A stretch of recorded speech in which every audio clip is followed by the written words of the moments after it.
Hello, everyone. Welcome to Fishin, the podcast where we discuss Commander's most competitive tribe in an almost too literal sense this week and help the whole community become better Merfolk players. I'm Cody, one of the co-hosts of the show, and not Cody Smith on Twitter. And we also have, as always, Matt. How are you doing, Matt? I'm actually a little sad. I retired one of my commanders today. Oh, did you send him out to pasture? He's been with me a long time, but it was just time. You send him out to a farm upstate? To a binder to the left of me. So my Mangara deck is no more. Oh, wow. Yeah, that's the one that has all my masterpieces in it. It's got it's probably a couple grand, at least $3,000 deck. But I figured if I was gonna have a multi-$1,000 commander deck, that I shouldn't have a janky commander in it. That's fair. That deck was fun to watch go off, but you're right. It was a little oppressive and a little janky as well. Oh no, what's going to replace it is going to be insanely more oppressive. That's what I'm saying. If I'm going to be oppressive, I'm just going to go all out. Oh, well, never mind then. Remember, you can listen to and subscribe to us at any place that you listen to podcasts. So this is Spotify, iHeartRadio, YouTube, Facebook video or Facebook Watch, I guess is what they call it. Yeah, we're on Facebook now. What's a Facebook? We've been putting our videos on Facebook for a couple weeks now. So your mom can play it while she's playing Farmville. Have two windows up. But yeah, so thank you to everyone who listens and rates us in the Apple or Google Play podcast app stores. And we have actually a new patron this week. Really? Yeah, a new patron. I feel like it's been a while since we've done this. Yeah, we had a new patron one of the weeks you were gone as well. Okay. Zephyr is a patron as well. Just recently. So I haven't clapped for Zephyr yet? Yeah, I don't think so. Yeah, Thank you, Zephyr. Yeah. But so we got a new patron actually just today. So it's actually kind of fortuitous that we pushed recording a day. Breaking news. Yeah, breaking as of today. Nicole, aka Bad Wolf MTG. So thank you, Nicole, for being a patron and being super cool and supporting us in all we do. So thank you to Nicole for that. Remember, you can go to Patreon at patreon.com/fishcastmtg and become a patron. And actually, there's another cool thing that's happened in the Fishin' a Merfolk podcast world, and that is, we've been teasing this for a long time, probably longer than we should have. We got excited. We got really excited, and it's these super cool Merfolk tokens, and I will be putting these up on our Patreon, so that you all can see these, because these tokens are baller as F, and F is for paying your respects. So, Flounder? Yeah, and for flatfish. So yeah, we will be having these. Fish? I don't think so. Not that I mean I'm not a marine biologist, so who knows? Maybe we should have a marine biologist on one of these days. Yeah, I think I know a marine biologist. That'd be interesting. One of the writers for EDH Rec is actually a marine biologist. This episode's writing itself. Yeah. Two podcasters and a commander content creator join forces for the greatest podcast ever made. But anyway, so we're going to have these as part of our new Patreon exclusive rewards. But if you are an active patron through the end of April, you will get sent one of each of the 3 tokens just for being a patron and for thanking you for being a huge supporter of us for as long as you have, because we've had some of our patrons that have been patrons for basically since very early on. Forever. And we appreciate you. We appreciate all of our patrons, but we appreciate our listeners as well. We just appreciate almost everybody. So make sure to head over there and become a patron so you can get some of these tokens for free. These tokens will also be available at cardamajigs.com. So thank you to Cardamajigs for working with us to get these done. And they look fantastic with art from Ishton. So they're amazing. They're great. And if you see us at a Magic event, we'll probably have a few of these on us. So we'd be more than happy to just, slide you one. So if you see us out in the wild, yeah, we'll have a token on us. At least most of the time, I think. Not at We're the probably water. not going to now. Not at the water park. You're gonna get called out. Yeah. When I'm at Hurricane Harbor, I'm not going to have tokens on me. That's that's probably the only time. So I will tell you right now, because I'm the lazy one of the group, that I might not have them, and that's okay because I'm being honest. But if Kody doesn't, because he's made this deal, make him take you to one of the shops and buy a Merfolk for you. I'll buy one of the ones out of the bulk bin. That's fine. That means you have to search. That's true. That's true. But yeah, so make sure to check those out at Patreon. We'll have the link in the show notes, so that'll be an easy way for you to just kind of go and check them out. Also Inked Gaming, the usual place you can buy our playmats. That's the coolest playmat ever. Use code FISHCAST10 to get 10% off, and it helps your buddies at Fishin and Merfolk Podcast to do some really cool things like get tokens made for y'all. It's really Use fun. other code. Our playmats are super awesome, and you should get one for the simple fact that they're awesome. They are awesome. .com/edu. So since we have a new patron, you know what that means. We already clapped, didn't we? Well, we already clapped, but there's something else that we always do for new patrons. They get to pick the random merfolk. Oh yeah, we do that thing, don't we? Yeah. So this random merfolk, I asked Nicole. The first one she actually picked was Docra Mystic, which we did in episode 15. Okay. So we will not be redoing Docra Mystic, but she then slid me a number across the table. She folded up a piece of paper and slid it across the table, and I unfurled it, and it said 178. So I looked it up, and I found a land card. And Matt, why don't you go ahead and read this card? So this card is actually from the greatest set ever printed, Battle for Zendikar. I believe it's Mark Rosewater's favorite set as well. It is called Shrine of the Forsaken Gods. So it's a land, and it taps for a colorless, or it taps for 2 colorless, but you can only spend that mana to cast colorless spells. Activate this ability only if you control 7 or more lands. Then has the flavor text, which is why it has Merfolk in it. The gods known to the Merfolk of Ulla, Amara, and Kosi were nothing more than false memories of monstrous trinity, the Eldrazi Titans Ulamog, Emrakul, and Kozilek. Yeah, so we haven't gotten to that point in the lore. We're actually going to be having another lore episode here shortly. But basically, the Merfolk of Zendikar worshipped these 3 kind of skewed versions of the Eldrazi Titans. And so like Kosi's Trickster is an example of that. So they did worship the deities of these statues, and like in the art, they do kind of look like what they look like. Yeah, no, actually, now that I know, actually read the flavor text on this card, I have a lot more appreciation for it. The art is absolutely fantastic.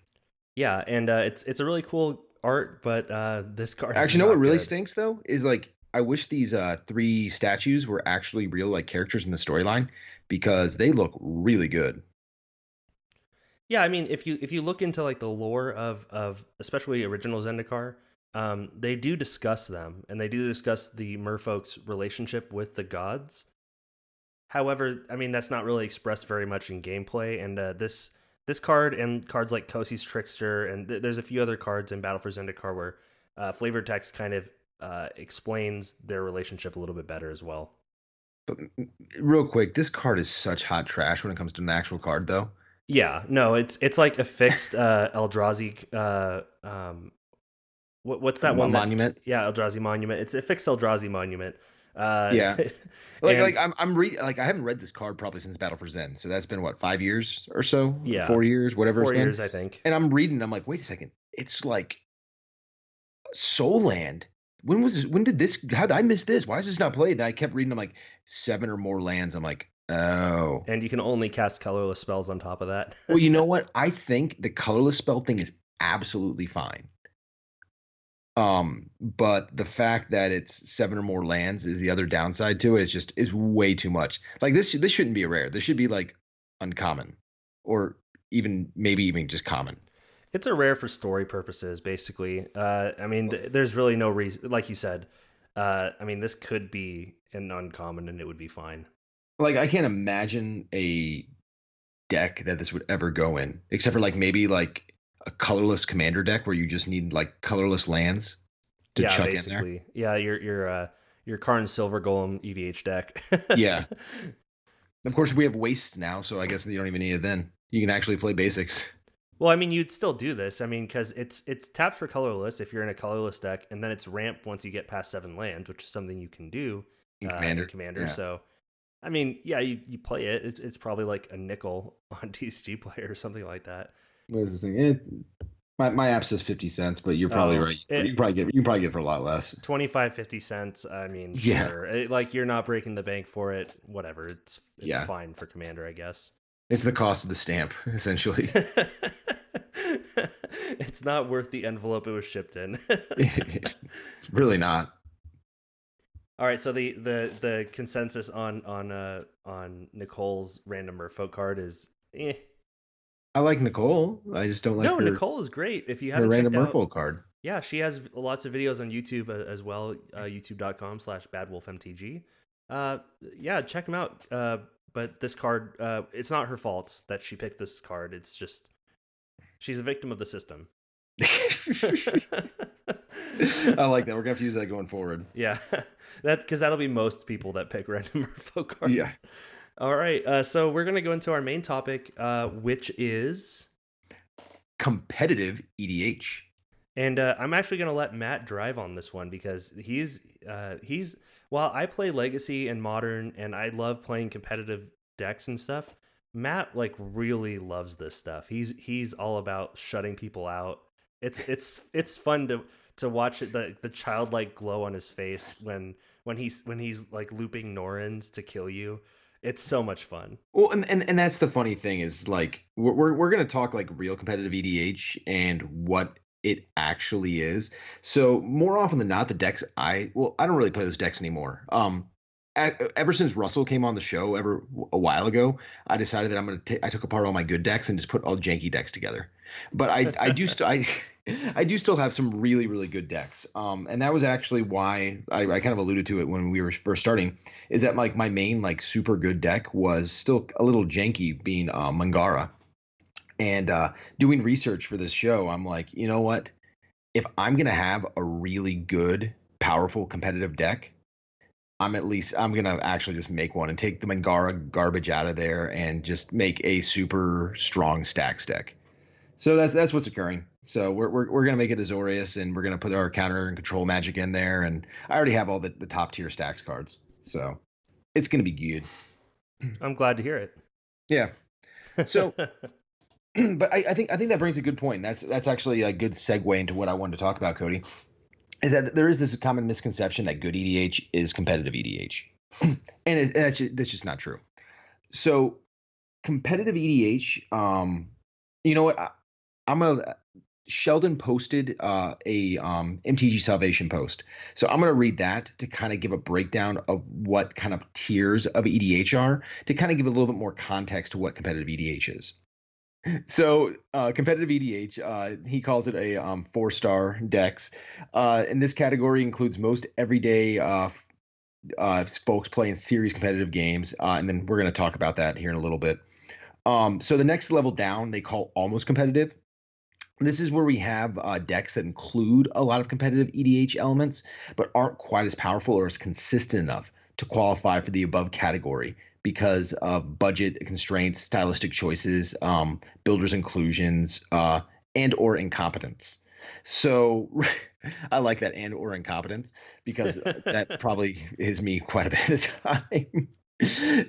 But realistically, so like the competitive deck I'm putting together is going to most likely fall into this category. Not necessarily because the incompetence places choice, but there are going to be a few budgetary constraints and things like that. The next one down is try hard. For the former, these decks approximately optimize a fundamentally dubious approach, such as draw, go, control, or land ramp. This tier also includes decks that whimsically pursue fundamentally sound approaches. So realistically, Kody, a lot of the decks that I was playing, like my Chaos Norn and things like that, probably fall more into this category. Yeah. I mean, they're really good, but they're not like miserable to play against if you're playing a traditional deck. Then there's Casually Cruel. Here we have essentially a casual deck that features one or more elements that may consider mean, infinite combos, you win cards, stacks, prison, mass land destruction, etc. Decks focus on finite synergies that end the game in combo fashion that aren't remotely close to competitive EDH. Also fit in this category. So essentially, a lot of your times that you like end up in a table and you kind of play against some kind of more janky casual players, but they're running like infinite combos, but they're not super consistent and all that kind of stuff. This is kind of what you're seeing more often than not. They're not super competitive decks. If they played against a real competitive deck, they get it completely annihilated. But against other casual decks, they can be kind of mean. Yeah, and I would say that honestly, like having a few outs, like one infinite combo, or maybe like one or two fairly targeted cards to like certain people in your meta, like to me that's kind of the sweet spot of EDH. Because like games just have to end, so you can't just build your decks with no end game in mind. And then also like oftentimes, when you play the same 6 to 8 people all the time, you're like, oh well, I know that this guy's a zombies player, so I'm going to put Grafdigger's Cage in my deck. Like yeah, exactly. that. So like cards like that aren't necessarily specifically focused to being like this is the most competitive deck that I can make, but it's tuned competitively to your meta. Or that guy who discovered this really neat 3-card combo and he has a bunch of tutors. Yeah. So he's just constantly just tutoring up his 3-card combo. Yeah, and saying I win. That's also very easily disruptible as well. Like if there's exactly. And so once that 3-card combo's gone, then the deck will just fall flat on its face. Yeah. So, yeah. So strong but fair. These are the decks that routinely resemble those played by the rules committee. So if you guys read Sheldon's articles, which I hopefully you do because he does some great stuff out there, they don't usually play infinite combos and elements that prevent opponents from playing, but have poignant strategies and effective answers and threats that can end the game. So this is actually where I've like tried moving my decks to. So this is kind of like besides I have 2 decks that would be above this at this point, but I've moved most of my decks into strong but fair territory, just because I'm tired of infinite combos. Because anybody can Google an infinite combo, chuck it in, throw some tutors, and so I want to play more Magic rather than just like tutor wars.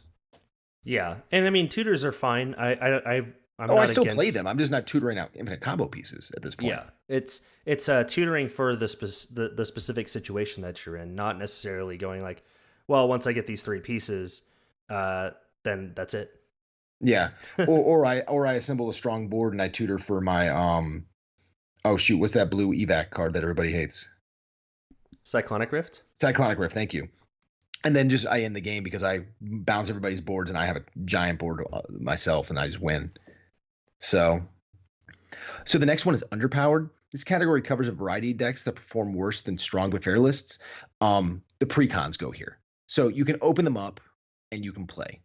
Or these are people who like have just started and they had a precon, but they found a commander they liked. So they've just started kind of building their own with a very small collection. And then the last one is the weakest, which is experience only. For all practical purposes, these decks can't win against a table of strong but fair or better decks. The ranking covers pure theme decks, piles of vanilla creatures, joke deck, lists with extremely inconsistent mana, and so on. So I actually have a lot of decks that are falling into here. I think Russell had a bunch as well. That for the most part, like literally, they just cannot win. And I have zero intention of them ever winning, but they're here just for the funsies. For example, I know Kody and Russell and I have been discussing for a long time, and we still haven't done it, our Disney-themed decks. I mean, against each other, they'll be a fun games, but against any other, like even a precon, they're probably just going to get annihilated. I'm building a old school EDH deck where I can only have cards up until Homelands, which is my own delineation line.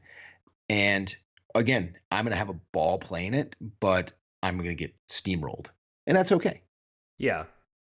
No, it's fun to have decks like that. Like when Niv Magus is Magnus, the goblin, the precon. Mm-hmm. When that came out, I built a deck that I called Oops All Spells, and he was the only creature in the deck, and so it was just all spells, and basically it did tutor up like one infinite combo, but I would say that's kind of a joke slash like this deck isn't gonna win. It's like I have to hit a very hot line of looting cards and then tutors and then looting cards and then a bunch of storm cards and then I can maybe win. So it's fun to build decks like that every once in a while. And you did mention it. My Robin Hood deck is coming together nicely. I found an Archer Lord. Did you know there was an Archer Lord? I didn't until you told me. Yes. I am like super stoked. Yes, I'm ready. My body is ready. Can you tweet that out so I can just see what it is? Oh yeah. I'll send it to you. All right, appreciate it. Okay, so we have this base concept of what tiered EDH decks are, and this is kind of what we're going to stick with for the rest of this discussion. Just because I think Sheldon was right when he reposted this, even though he didn't write the original post, that it really does fall into those categories. So let's talk a little bit more about what competitive EDH is. And again, somebody's already said it better, so I'm going to kind of go off of their article. So Rachel Agnes wrote an article back in 2017 about competitive EDH. What she said was traditional EDH is about having fun with friends and playing powerful spells, creating epic stories and sweet comebacks, playing your favorite cards as an extension of your personality, enjoying the political side of Magic. Where competitive EDH is you win the game, or you prevent your opponent from winning the game so you can win the game. So, and there's nothing wrong with this kind of format of competitive EDH. I think that's where competitive EDH gets a lot of bad rap, is that people think that it's not fun because you're not doing the traditional EDH things. But it in my opinion, and I don't know if you think differently, Kody, but it is a completely different format than real EDH. Yeah, I honestly haven't delved very far into CEDH myself. There's some decks that I've built I've built with the restrictions of CEDH, so like no Soul Ring, that sort of thing, just to see what I could do with those restrictions. But I don't think I've ever actually played a game of CEDH. But I know like you and I have played Commander just head to head before. Yeah. And it is a different game. It's and in CEDH you can still play pod. You can still play four people. I thought it was just head to head. You can play pods or you can play head to head. Well, I learned something new then. Thank you for enlightening me. I've been doing research. I told you that. Yeah. Most of the competitive I've played has been head to head as well. But I think that's also because most of the people that we associate with, most of them don't have competitive decks or even semi-competitive decks. Yeah. So those of us that do, we kind of just play 1v1 versus each other. Yeah, and I think that one of the other things that CEDH is really excels at is that it is more suited for like tournament play, because it's with the head to head format, it's easier to like award points that way. Unlike in a pod where I think we've had some pretty good systems like the league system in place, especially in our old commander group. However, that doesn't necessarily lead to like a tournament or like a competitive environment.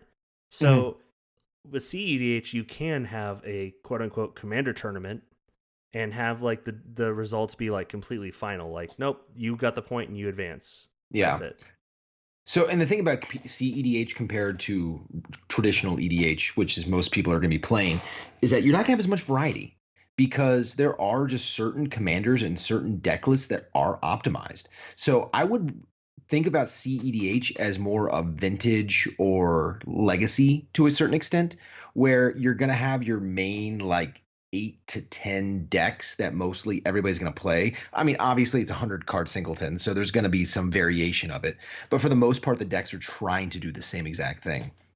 Another big thing that we have to remember is that most of the spells that you're going to be playing are going to be 1 to 2 mana. So you're not going to be playing your big like spell swindle and all that kind of stuff, all that funny things, because everybody that you're playing against is going to be playing fast. So you're going to need to have those quick counter spells, all that, and you're going to be playing at instant speed too a lot of the times. So your turn is everybody's turn, and vice versa. Yeah. No, I mean that makes a lot of sense. Now you likened CEDH to similar to like Vintage or Legacy. Do you think that CEDH kind of falls into similar criticisms of those formats where like I guess people that haven't played Modern and Legacy, and I even kind of, or sorry, Legacy and Vintage, I actually believed this for a while where I was like, oh, I don't want to play Legacy. The games are over in a couple turns. Yeah, I think you're hitting the nail on the head right here. So something I had like in the notes for later, but I guess we can talk about it now, is when you play a CEDH deck, one of the things, or even a just a overpowered deck, one of the things you need to know is you need to know your meta and who you're playing against. You don't want to drop that deck against somebody, a group of people, like in a random pod, and just completely steamroll them, because that's kind of where that mindset comes in. For example, I had a again, it was a competitive deck, but it wasn't like a CEDH deck, Mimeoplasm. So it was probably like a tier 2 or 3, somewhere in that range, based on that previous tier system I was talking about. And I see one guy, he drops Narset, and I'm like, okay, so I'm playing against Narset turns, and another guy was playing Kalia, and that was back when Kali was still a little bit better. And then the other guy had another commander that was at least good enough where I'm like, oh, this is going to be like a real game. So I play my Mimeoplasm deck, which was pretty well tuned at the time, and I beat them all on like turn 4, and they just got really, really salty at me. And then the best way to end somebody's competitive or EDH night is to keep playing without them, essentially. So they just kept the game going like I never won, and I had to sit by myself. And then they started a new game and didn't invite me to play. Oh, geez. Yeah, I mean, so it is what it is. I mean, I earned it. So knowing the people you're playing against, and that's kind of where at this point I usually, if I'm not playing with somebody that I know, I try to make sure I ask. So if everybody's been playing good decks, I bring out a good deck. If it's gonna be a competitive deck, I'll bring out my more competitive deck. And then if they're just kind of playing for fun, I'll pull out one of my janky decks. Yeah. Or again, if it's against you guys, I'll pull out one of my like super goofy can't win decks because I just don't care. Yeah, and I guess that does speak to it as I know there've been plenty of articles about this, as well as like knowing who you're playing against, knowing your opponent's skill level, that sort of thing. There's all sorts of things that we won't be going into today. Maybe that can be a topic for another time. But yeah, and again, I don't want to sound awful or conceited. I don't know what the word is. I'm kind of blanking a little bit. But when you ask somebody how good their deck is, a lot of times they can say, "Oh, it's really well tuned, blah blah blah," and you play against them and it's like barely a pre-con. So everybody's concept of that's a little different. So what I've done in the past is how budget wise, what's your deck? Because usually you can tell competitive versus uncompetitive via how budgeted their deck is. Like if it's super budget, like under $100, I'm like, okay, I can play something goofy and we can just have some fun. And just because it's under $100 doesn't mean it's not a good deck by any means. That's not what I'm getting at. But like if somebody's like, oh yeah, this is like $1,000 deck, or this is a $500 deck, or blah blah blah, I can kind of have an idea of where I want to play against them, because I know at certain price points we're going to be getting some real staples of competitive cards in there. You're also looking at like how smooth their mana base is. So if you can afford like fetches and duels and those things, I'm not saying that's the hallmark of a good deck. However, if your mana is buttery smooth, then you're able to cast things a lot easier. You can be a little bit greedier and go into multiple colors. That can kind of help give you a subtle advantage over the long run of a game. Yeah. So in competitive EDH, there are essentially 5 archetypes you can play, and that's it. So again, this goes back to there's not going to be as much to do, as much creativity. You're going to be playing control. You're going to be playing stacks. You're going to be playing fast combo, or you're going to be playing slow combo, or you'll be playing a mixture of some of those. And that's it. Sweet. I like Yeah, it. it just is what it is. Now, before we move on, I want to know which of these 5 deck types has Merfolk in it. Let's see. Actually, all of them except for maybe stacks. Awesome. Is that where you want to dive in now, or do we still have a little bit more to go in the intro? That's about it. Okay. I was just yeah. Let me cover real quick one thing. Just an example of a lot of competitive EDH commanders that you'll see. Um, General Tazari is absolutely one. So if you see a General Tazari out there, you might want to ask the person how good their deck is, because it might be like Kody. You had a General Tazari deck that was ally tribal, Yeah. but so that's probably fine. But General Tazari can be broken very, very quickly. The Yeah. mono blue Teferi, the commander, is another one that's incredibly good. Zur, the enchanter, I think most people have know about Zur and have heard about him. The Gitrog monster, who I love me some Gitrog monster. Ys on the Wanderer Bard is one that I've seen a lot of people bend over Yep. backwards. Yeah, I mean, you said Nissa already, right? Or not Nissa, Naraset? Yeah, Narset isn't really a top tiered one per se because her converted mana cost is so expensive. So usually by the time you start looping turns with her, a real competitive game's going to be kind of over by that point. That's fair. Or not over, but you're not going to be in a good place. It kind of Uh, loses the combo, basically. yeah, Yeah, but Narset's more of a tier 2, tier 3 commander in my opinion. but still powerful. So, yeah, exactly. And it's kind of like Prosh is another one that's like a tier 2, tier 3. A lot of people like claim Prosh is like should be considered a competitive EDH, and it's just not true. Prosh is good. Prosh is really good, but he's not a competitive EDH commander. We're talking the big boys here. So yes, one competitive EDH commander that I have skipped over intentionally is actually one of the more popular ones nowadays. I've talked about him before, and that's Thrasios. So Thrasios is insanely powerful. Yeah, I mean, part of it I think is just being being a partner commander. So it's easy to kind of add in an extra effect. But Thrasios is a just a powerhouse. I remember like looking at it before, like right when it was spoiled, and kind of going like, that's okay.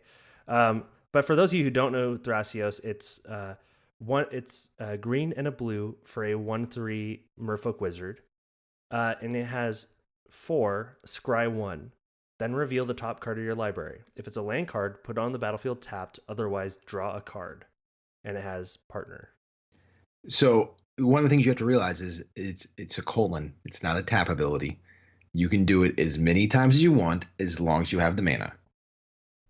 So if you have something like Basalt Monolith Rings of Bright Hearth going, then you could just do this for your whole deck. That would be the case, yes. Oh, So essentially, your deck is your hand, but you're not milling yourself. interesting. Yeah. Or you could mill yourself. No, you can mill yourself because you would Yeah, you draw the could. card. Yeah, you could. Yeah, you could mill yourself. Yeah, absolutely. You just go Do it. until you hit Reliquary Tower, though, and then Yeah. and you just need something. Or you just keep milling yourself until you hit Lad Maniac. Yeah, that's true. Yeah, That seems pretty good. yeah. But so there's a couple different partner commanders that Thrasios plays with. So Thrasios does not play by himself. He's a partner. He needs a friend. There's a few other ones that he plays with, but traditionally you're going to see most of the competitive decks being played with Timna the Weaver. I probably butchered her name, but she's the Orzhov partner commander. So she's a 2/2 for 1 black, 1 white, and 1. She has the life link, and she has the beginning of your post-combat main phase. You may pay X life for X number of opponents that were dealt combat damage this turn. If you do, draw X cards. So she isn't going to be as important as Thrasios himself for comboing off, but she is low to the ground on CMC. She does draw cards. She does do things, but more importantly, she makes you 4-color commander deck, and she gets you into black and white. Yeah, getting into black and white is kind of the tutor categories. Yep. I mean, blue does a pretty good job of drawing lots of cards, and we're already in blue thanks to Thrasios. But being able to have things like demonic tutor, vampiric tutor, Enlightened Tutor, like those are cards that you can get like game ending cards and really lock people out and draw your whole deck and yeah, just have lots of fun like that. Yeah. So one of the things, so I pulled up a Thrasios list. That's it's called Breakfast Hulk by Lab Maniac underscore SIGI. Uh, but essentially, it kind of goes by exactly what we were talking about before. So this is a straight up competitive list. It's incredibly powerful. And one of the things we have to remember is that there is no budget constraints when it comes to competitive EDH. So we're running bayous, we're running savannas, we're running tundras, we're running tropical islands, we're running underground seas, we're running all the fetches, we're running Gaia's Cradles. If this is a stacks list, or if not even a stacks list, some of the other ones don't do it. We're running tabernacles in here. Another thing that we have to remember is we're running with speed here. So you're going to have a lot of your mana rocks, Chrome Mox, Lion's Eye Diamond, Mana Crypt, Mox Diamond, Soul Ring. So some of these right here, I'll be completely honest, are the reasons why I don't ever hit that next tier. Because I don't own any LEDs and I don't own any Mox Diamonds. And at this point, I've missed the boat. Why don't you own any Lion's Eye Diamonds? Well, because they're what, like $400 right now? Or, yeah, it's too expensive. Yeah, I mean, I can look it up right now. It's part of one of the cheapest legacy decks. Yeah. I'm sorry, no, Lion's Eye Diamonds are only $200 a piece. Oh, well, see, there you go. You're fine. Yeah, I mean, so technically I can 200 is actually probably the top of my budget, to be completely honest. I could probably get one of these and not get divorced. But the problem is that like I don't need to. If I'm gonna get LEDs, I want to get a playset, so I'm not gonna just buy one. Yeah, I mean, like I said, normally this is used in Charbelcher in Legacy, and Dredge and Dredge. That's true as well. But you wouldn't just buy one for one commander deck. It wouldn't be worth it, I don't think. Yeah, same thing. So Mox Diamond is a $200 card too, so same thing. Again, Gaia's Cradle is, I think that's 400, right? I think so. Yeah, I should have done some research on this. See, I did a little bit of research, just not all of it. Yeah, Gaia's Cradle is 350, unless you want to get the Judge promo, which is almost 1200. Oh, okay. Yeah, I probably won't be getting that one. That's an instant force. There's a local player who has one of the Gaia's Cradles that has the green mana symbol missing. And those ones are nuts. I don't remember how much they are, but it's just like I saw it, and that I think that's the most expensive Magic card I've ever seen. Yeah. But so when we're talking the spell categories here, we're talking all of the big boys here. A lot of them are going to be the ones from Legacy and Vintage, as we said before. So we're talking Flusterstorms, we're talking Force of Wills, we're talking Pact Negations, we're talking Vampiric Tutors, we're talking Demonic Tutors. I mean, all very, very, very expensive stuff. Even the cheap stuff is like still the top tier things, like Brainstorms and Delays and Limduel's Vault. Anything that's gonna either dig through your deck or counterspell your opponent. Yeah, those are all powerful Magic cards. I hate to play against this. And then again, it runs the big two combo cards in green, which are gonna be your Protean Hulk and your Food Chain. No, I'm sorry. I just lost him. Hermit Druid. Thank you. Yeah. Yeah, this particular list doesn't run Food Chain. I want an altar that's called Food Train now. If we can get the proxy guy on that one, I'd appreciate it. So the General Tazri deck runs Food Chain, which again, Food Chain's actually not a reserve list card. I am shocked that thing hasn't been reprinted yet. Yeah, it's definitely a good card, and but it's banned in Legacy though. Yeah, I mean, for good reason, I think. Yeah. Those Food Chain decks were really rough. Actually, I don't know. I mean, it's a conversation for a different day, but I think it'd actually be fine in Legacy. I think it's too slow. It is pretty slow, that's for sure. But so speaking of General Tazri, that was one of those things where I had a General Tazri Allies commander deck, and so tribal decks are powerful, but they're not like you're not gonna like break games wide open like you would with like General Tazri and Food Chain. And I remember one specific game that I played where a guy said, "Oh, you're playing General Tazri?" I was like, "Yeah, but it's Allies tribal." And he's like, "Oh, I'm gonna kill you first." And then he killed me. And then I had him look at my deck, and he's like, "Oh, this was just Allies Tribal." And I was like, "Yeah, I told you that. Why would I lie about that?" Was that part of the reason why you ended up taking them apart? No, because most of it went into Jorka Bling. Oh, My true love. one day he'll be back. One day Jorka Bling will be back in full detail, but not today. Not today.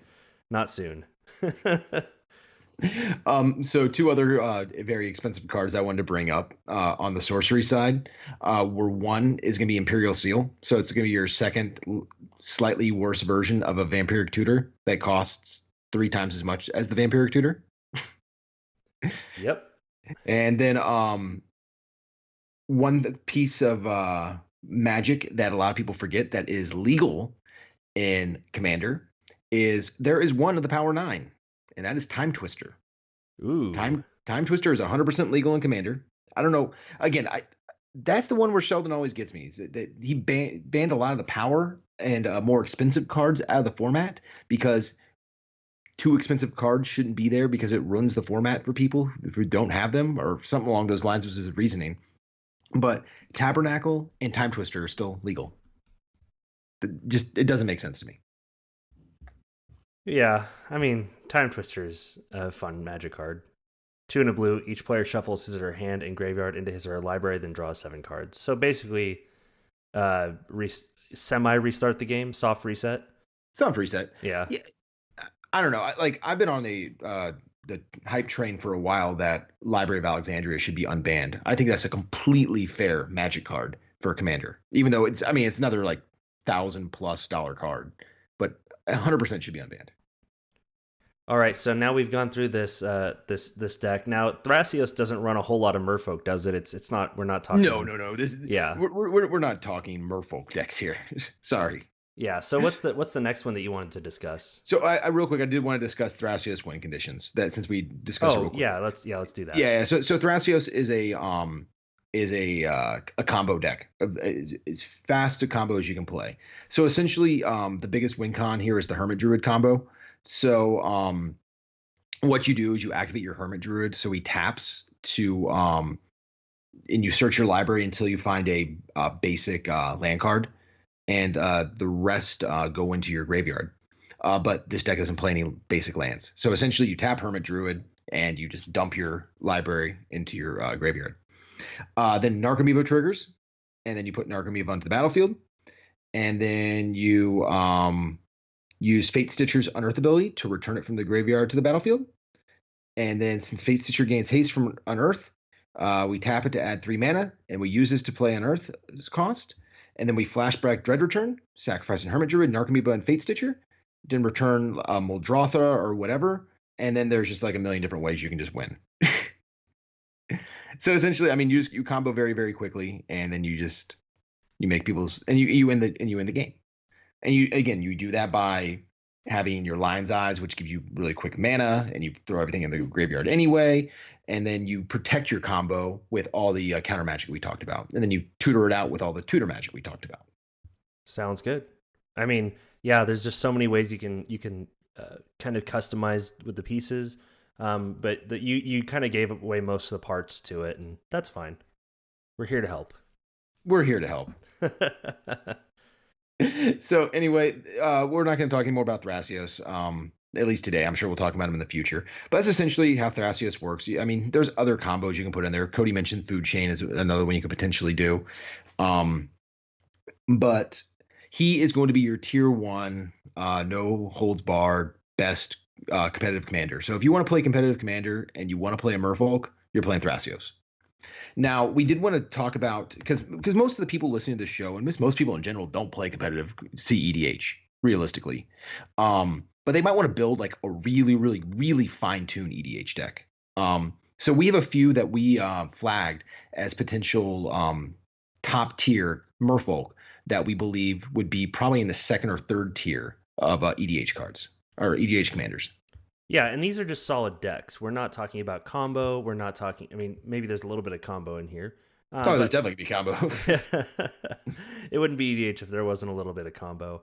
Yeah. There's definitely a really fun Waterspout Weavers combo that a lot of people, or Wanderwine Prophets combo that a lot of people use in Merfolk. So Yeah, Matt, where are we going first? Uh, let's go with the one that you reminded me of because I actually forgot about it. It was Tetiova. I thought it was Tatiova. Oh, I did it to Italian. Oh, Tetiova. Thank you. you just alienated 13 of our listeners. I'm sorry, my 13 Italian brethren. I'm not Italian. So anyway, Tatiova, whenever a land enters the battlefield under your control, you gain 1 life and draw a card. The biggest thing bringing her down is she is 5 CMC. So in a competitive game, you're probably not going to be pulling her out. But you can really still play a very competitive game with her and abuse her abilities. And you do this by essentially playing the same kind of Simic control matchup. Make sure you have your Force of Wills in there, your mana drains, your tutor packages with Whir and Mystical and Worldly tutors. Again, we're not playing black here, so unfortunately, you're not going to have your overall tutors. Green Sun Zenith is another good one. And then from here, you can just kind of figure out what kind of combo you want to do. Yeah, I mean, part of it is like just playing with cards like Scape Shift and stuff like that help you really gain a lot of life and draw lots of cards, which is a lot of fun with Tatiova. So it's real easy to get to the cards that you need, and there's just lots of ways to win in blue green. You could do something nuts with like Simic Ascendancy to just like auto win turn the turn that you play it. But yeah, I think there's lots of ways that you can take this. Yeah, or you can also do kind of like a lands matters type situation where you play like burgeoning or what's that one enchantment where you can discard or play every land you have in your hand but discard the rest of your hand? Fast Bond? Fast Bond, yeah, you can do stuff like that. Then you can play like Back to Basics. Or no, Mana Bond, that was it. You can play Back to Basics and make sure your opponents can't untap. You can play Stasis and Winter Orb and Storm Cauldron and all that kind of stuff. So you can make sure your opponent stays tapped out, and then you can just figure out ways with like Paradox Engine or Splendor Reclamation to make sure that your lands are always going to be untapped. And then again, you just play more lands than your opponent anyway, and then you can draw a bunch of cards and just dump all the lands you have into the battlefield. So essentially, lock your opponent out of the game. So you can play a little Staxy with Tatiova as well. That would be pretty fun, I think. Elephant Grass, that sort of thing. Exactly. You want to move on? Yeah, I mean, we'll have some lists in the notes. So just check the show notes to get an idea of what you'd like. Maybe you do want to build something that's kind of super powerful. Maybe not Merfolk Tribal, but we are kind of focusing on Merfolk commanders. Oh, yeah. Okay, so I won't go into too many deck lists, but the other ones I flagged as commanders that are Merfolk that can actually be really powerful if tuned correctly are going to be Tuvasa, the Sunlit. Yep. I haven't found very many deck lists that I like of hers yet, but I think done correctly, you can be playing a very, very powerful Enchantress, potentially another kind of more Staxy build with her, especially in the green-white. So even in I built a Tuvasa tokens commander deck, and I actually got to a point where people basically left me alone because I wasn't doing a whole lot. I was kind of dirtling around. And there was a point where I played a Lil Mage Mentor, and I was basically able to just keep, and with a Cryptolith right, I was able to just kind of keep casting more Merfolk to get more Merfolk tokens, and then basically just counter everything. And so like once you get things like what's that creature that untaps all your permanents every turn, an Intruder Alarm, there's a Seedborn Muse, yeah. And so like once you get into that sort of thing, you can have locks where you are basically countering every spell that that they try to resolve. So like there are ways to really kind of go off and with Merfolk anyway that are pretty powerful. Yeah, well, and if you want to play the enchantment version of Tuvasa, so not necessarily the fish version, I mean, obviously you play your Enchantress package, but then you play your Sarah Sanctums, again, $115 card, the enchantment version of Gaia's Cradle. You're going to want to play your Academy Rector Rector, hardly newer. $70 card, reserve list. So another just incredibly expensive card. Let's see. Mana Drains, again, just so good. Another one I just don't own, and I'm trying to talk myself into buying one, but every time I'm about to click buy, I get a remorse. Mana Crypt. Mana Crypt's going to be in every one of these decks. Just if you want to play a more competitive game, you just need to buy a Mana Crypt. It just is what it is. And again, you can play Moat. There's a bunch of other really good like white enchantments that you can throw in there, white and green enchantments. And also just the usual like Sphere of Safety, Yeah. Ghostly Prison, those sorts of things. I mean, you're in blue, so you also have, geez, what's the blue Ghostly Prison? I can't think of the name off the top of my head. Propaganda. Propaganda. Yeah, so I mean, there's so many cards that you can. And then we get down to the land package. I'm just looking through it real quick, and it's just, and that's where it really gets you. You got Wastelands at $50. You got Strip Mines are 20. You have Maze of Ith 22. Horizon Canopies are 70. Shoot, what is it? All the duels, the Tundra, Tropical, and Savannah. That's what 190, 350, 340. All your fetches. So it gets a little pricey. Yeah. But the last one I flagged was actually one that we skim over quite a bit. Mostly because he's not a traditional fish guy, and that's Joran Runediver. Yeah, Joran has a really awesome promo that I love. But that, I mean, it's. Am I hearing that Kody is going to build a semi-competitive Joran deck that has nothing to do with Merfolk, but we'll call it a Merfolk deck because Joran's there? So it's actually been on the back burner for a while. It's one of those things that like I start just like kind of putting cards in a list, and then I go, no, I don't know, this doesn't seem no, and then like a few weeks later I'll go like, well, you know, maybe we could like put in Time Warp and and let's do the Time Warp again and Savage Beating. So and if when you play Time Warp, if you don't sing "Let's do the Time Warp again," you actually play the card wrong, and he's go to your graveyard, and you need to be mad at yourself, and you don't get to take an extra turn. Those are just rules. It's the fine print. But yeah, so like to me, like I think it would be really cool to do a blue-red Merfolk deck that is basically about taking multiple turns, having multiple combat steps. You know, just punch through everybody. You know, with Island Walk and yeah, I think it'd be fun. Well, yeah. So the C version or the more competitive version of Joran is going to be actually kind of more like the Phoenix deck. So Joran is one white or one of anything, and is it so 3 CMC? He's a 2/3, and whenever you cast your second spell of each turn, you draw a card. I think the problem that you're going to run into with him is if you play a third spell, if you guys draw another card, I mean, he would just be insanely good. But the fact you only get to draw one extra is just, it's fine. Yeah, it's okay. It's fine, but I mean, as far as competitive Merfolk go, he's going to be up there though.